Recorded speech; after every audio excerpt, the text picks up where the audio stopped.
ከአዲስ አበባ ቅርብ ርቀት ላይ የኦሮሞ ነጻነት ሰራዊት ጦርነት ከፍቷል።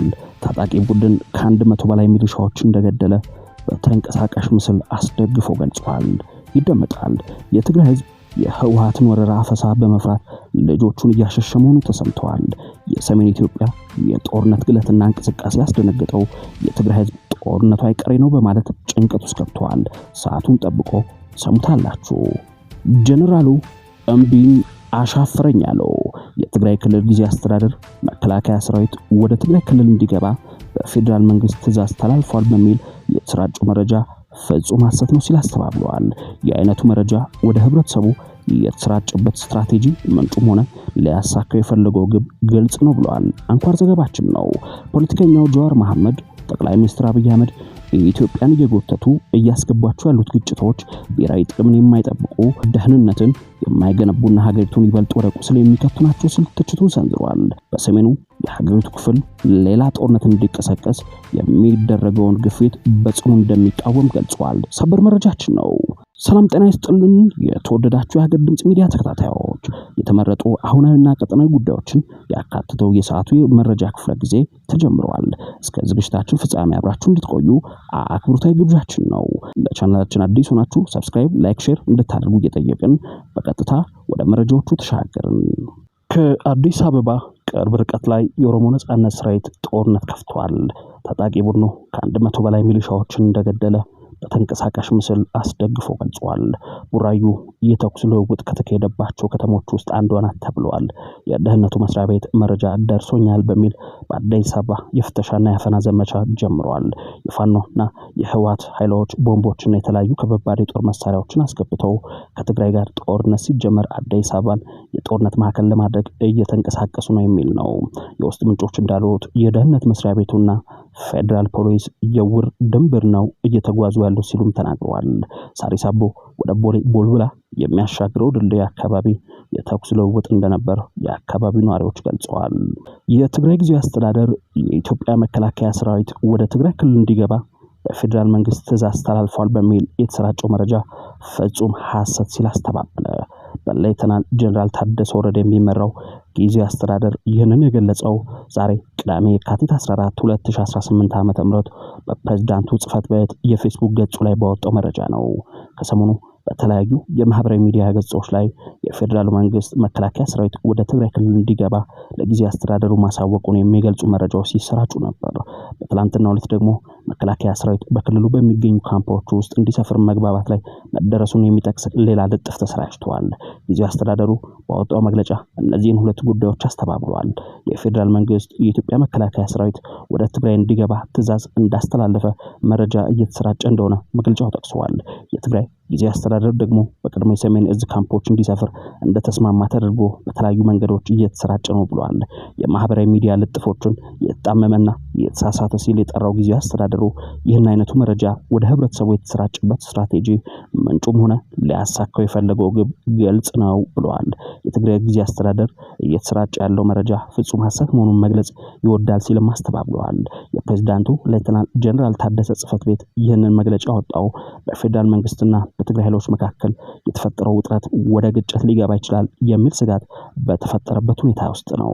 ጥር ላይ የፌደራልና የትግራይ ኃይሎች ክልሉን ከአማራ እንዲሁም አፋር ክልሎች ጋር በሚያዋስኑ ስፍራዎች ግጭት ውስጥ ገብተው ነበር። በዚያው ሰሞን አንድ ሰው የተገደለባቸው የድሮን ጥቃቶች በተለያዩ የትግራይ ክልል ከተሞች እንደተፈጸሙ ተገልጿል። እነዚህን ጥቃቶች በተመለከተ እስካሁን ድረስ በፌደራል መንግስት በኩል የተሰጠ ይፋ አስተያየት የለም። ውጥረት ባየለበት ወቅት 3 የቀድሞ የትግራይ ኃይሎች ከፍተኛ አዛዦች ወደ አዲስ አበባ መሸሻቸው ተረጋግጧል። በሳለፍነው ሳምንት 3 የቀደሙ ጄኔራሎች አዲስ አበባ ማምራታቸውን የሚገልጸው መረጃ ለውድ ተመልካቾች ማድረሳችን ይታወሳል። 3 የቀድሞ የትግራይ ኃይሎች ከፍተኛ አዛዦች በዚህ ሳምንት ትግራይን ለቀው በመውጣት ወደ አዲስ አበባ መግባታቸውን የብልጽግናው አገዛዝ ተከፋይ ካድሬዎች የመረጃውን እውነት መሆን ይፋ አድርገዋል። ብርጋዴር ጀነራል ጎሽ ገብሬ፣ ብርጋዴር ጀነራል ከበደ ፍቃዱና ኮሎኔል ንጉሴ ወልደ ገብርኤል የተባሉት እነዚህ መኮንኖች ለ2 ዓመታት በዘለቀው የትግራይ ጦርነት ከፍተኛ አመራር ቦታዎችን የያዙ ነበሩ። የተሰማው የፕሪቶሪያው ስምምነት ከተፈረመ ከ3 ዓመታት በኋላ በፌደራል መንግስቱና በትግራይ ባለስልጣናት መካከል ባልተፈቱ አለመግባባቶች ምክንያት ለሳምንታት የዘለቀው ውጥረት እየተባባሰ በመጣበትና ወታደራዊ ዝግጅት እየተደረጉ ባለበት ወቅት ነው። ብርጋዴር ጀነራል ጎሽ ትላንት አርብ ዕለት በሰጡት ቃል 3 መኮንኖች ረቡዕ ዕለት አዲስ አበባ መግባታቸውን አረጋግጠዋል። ህይወታችንን መምራት አልቻልንም፣ ይሰልሉናል፣ ይከታተሉናል፣ እንዲሁም ኑሯችንን አስቸጋሪ አድርጎብናል ያሉ ሲሆን ወደዚህ የመጣ ነው የራሳችን ዘዴ ተጠቅመን ነው ሲሉም አክለዋል። ይህ በእንዲህ እንዳለም በትግራይ ክልል ያለው ህጋዊ ያልሆነ ቡድን የባዕዳን ተልዕኮ በመቀበል የትግራይን ህዝብ መከራ እያራዘመ ነው ሲሉ የጠቅላይ ሚኒስትሩ የምስራቅ አፍሪካ ጉዳዮች አማካሪ ሚኒስትር አቶ ጌታቸው ረዳ ወቀሱ። አቶ ጌታቸው ይህንን ያሉት በአዲስ አበባ ከተለያዩ የትግራይ ተወላጆች ጋር በወቅታዊ ሀገራዊ ጉዳዮች ዙሪያ ውይይት በተካሄደበት መድረክ ላይ ነው። በትግራይ ክልል የመጣውን ሰላም ወደ ኋላ ለመመለስ ከባዕዳን ሀገራት ጋር ጭምር የሚሰሩ ቡድኖችን በጽናት መታገል እንደሚገባም በመድረኩ አንስተዋል። የጠቅላይ ሚኒስትሩ የምስራቅ አፍሪካ ጉዳዮች አማካሪ አቶ ጌታቸው ረዳ በትግራይ ለውጥን የሚፈልጉ አካላት በክልሉ ያለውን ፖለቲካዊ ችግር ለመፍታት መወያየት አስፈላጊ መሆኑን ገልጸዋል። የትግራይ ህዝብ የባሩዱን ሽታ ከአእምሮ ሳይጠፋና እሱን ተከትሎ ከመጣበት ሁለንተናዊ ጉዳት ሳያገግም አሁንም ከጦርነት ውጭ አስተንፋስ በሌላቸውና የራሳቸውን የስልጣን ጥም ለማርካት በትውልድ ህይወት ላይ በሚቆምሩ ቡድኖች ፈተና ውስጥ ገብቷል ያሉት ሚኒስትሩ ይህንን ሀገር የማፍረስ ተግባር ባለመቀበል ራሱን ከከንቱ መስዋዕትነት ሊቆጠብ እንደሚገባም አሳስበዋል። በሌላ በኩል ፖለቲከኛው ጀዋር መሐመድ ጠቅላይ ሚኒስትር አብይ አህመድ ኢትዮጵያን እየጎተቱ እያስገቧቸው ያሉት ግጭቶች ብሔራዊ ጥቅምን የማይጠብቁ ደህንነትን የማይገነቡና ሀገሪቱን ይበልጥ ወደ ቁስል የሚከቱ ናቸው ሲሉ ትችቱን ሰንዝረዋል። በሀገራችን ደህንነትን የማይገነቡና ሀገሪቱን ይበልጥ ወደ ቁስል የሚከቱ ናቸው ሲል ትችቱን ሰንዝረዋል። በሰሜኑ የሀገሪቱ ክፍል ሌላ ጦርነት እንዲቀሰቀስ የሚደረገውን ግፊት በጽኑ እንደሚቃወም ገልጸዋል። ፖለቲከኛው በኢትዮጵያ የተለያዩ አካባቢዎች ሲካሄዱ የቆዩ ጦርነቶችና አሁን በሰሜኑ የሀገሪቱ ክፍል ዳግም እያቆጠቆጠ ያለውን የግጭት ስጋት አስመልክቶ ዝርዝር መግለጫ ሰጥተዋል።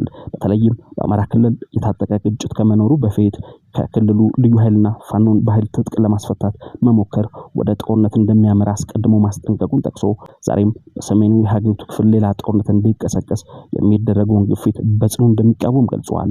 ጀዋር ጦርነት መመራት ያለበት ለህዝብ ህልውናና ደህንነት እንጂ በስልጣን ላይ ያሉ አካላትን የፖለቲካ እድሜ ለማራዘም መሆን የለበትም ብለዋል። ጠቅላይ ሚኒስትር አብይ አህመድ ኢትዮጵያን እየጎተቱ እያስገባቸው ያሉት ግጭቶች ብሔራዊ ጥቅምን የማይጠብቁ ደህንነትን የማይገነቡና ሀገሪቱን ይበልጥ ወደ ቁስል የሚከቱ እንደሆኑም ተችተዋል። እነዚህ ግጭቶች የሀገር ውስጥ አንድነትን ከማዳከም ባለፈ ከጎረቤት ሀገራትና ከዓለም አቀፉ ማህበረሰብ ጋር ያለውን ግንኙነት በማሻከር ኢትዮጵያን ባለም መድረክ ለብቻዋ እንድትቀር እያደረጓት መሆኑን አብራርተዋል። የጦርነቱ ጠባሳ በፖለቲካውና በዲፕሎማሲው ላይ ብቻ ሳይወሰን በዜጎች የዕለት ተዕለት ህይወት ላይ ከባድ የኢኮኖሚ ጫና እያሳደረ መሆኑን በመግለጫው አመልክተዋል። የዋጋ ንረት፣ ስራ አጥነትና ድህነት ተባብሶ ባለበት በዚህ ወቅት መንግስት ለሀገር ግንባታና ለኢኮኖሚ ማገገሚያ ከመዋል ይልቅ ለግጭትና ለጦርነት መዋዕለ ንዋይ ማፍሰሱን መቀጠሉ መሪነት ሳይሆን ሀገር ወደ ድካም የሚወስድ መንገድ ነው ብሎታል። ጀዋር መሐመድ ሌላ ጦርነት የኢትዮጵያን ቀውስ ከመፍታት ይልቅ ይበልጥ እንደሚያወሳስበውና አለመረጋጋቱን ወደ አጠቃላይ የአፍሪካ ቀንድ እንደሚገፋው አስጠንቅቀዋል።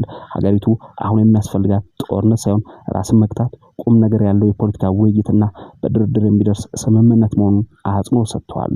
ሌላ ጦርነት ምንም አይነት በጎ ዓላማ እንደማያገለግል በታሪክ እንዲመዘገብ የጠየቀው ጀዋር ተጽዕኖ ፈጣሪ አካላት ሁሉ ጦርነቱ ከመጀመሩ በፊት እንዲያስቆሙ ጥሪ አቅርበዋል።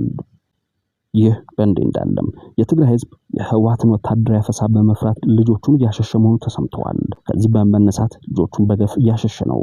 ለሰው አዘዋሪዎች ጭምር ክፍያ እየከፈለ እያስወጣ መሆኑ ተሰምተዋል። የበላይ የህወሓት ፖለቲካና ወታደራዊ አመራሮች ልጆቻቸውን ወደ ሩቅ ሀገራት አሜሪካ፣ አውሮፓና አውስትራሊያ ካስወጡ የቆዩ ሲሆን ታችኞቹ የህወሓት ካድሬዎች ደግሞ ህዝቡን ልጆችንና ስንቅ አምጣ እያሉ የራሳቸው ልጆች ግን ወደ አዲስ አበባ ሳይቀር በማሸሽ ላይ መጠመዳቸው ተነግረዋል። የተወደዳችሁ የአገር ድምጽ ሚዲያ ቤተሰቦች የተመረጡ አሁናዊ መረጃዎቻችን ይህንን መስሉ ነበር። ስለተከታተላችሁን ከልብ አመሰግንን። ለቻናላችን አዲስ ሆናችሁ መረጃዎች በፍጥነት እንዲደርሷችሁ ቻናላችንን ሰብስክራይብ፣ ላይክ እና ሼር እንድታደርጉ እየጋበዝን በዚሁ ተሰናበትን። ሰላም ለምድራችን፣ ሰላም ለኢትዮጵያ፣ ጤና ይስጥልን።